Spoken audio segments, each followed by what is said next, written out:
আমার নেতা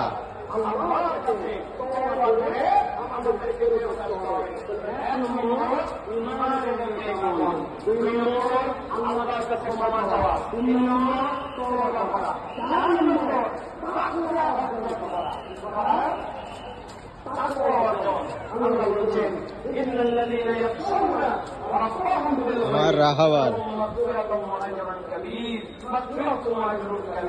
আল্লাহ বলছেন তারা আল্লাহকে ভয় করে, আল্লাহকে ভয় করে চলে। আল্লাহ ভয় করাটাই অটোমেটিক রব্বুল আলামিন বলছেন তার ক্ষমা প্রাপ্তির কারণ হয়। সুবহানাল্লাহ।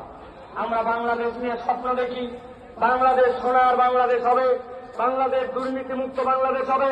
এর জন্য দুর্নীতি দমন কমিশন, এর জন্য সিসিটিভি, এর জন্য অনেক কিছু আমরা আয়োজন দেখলাম।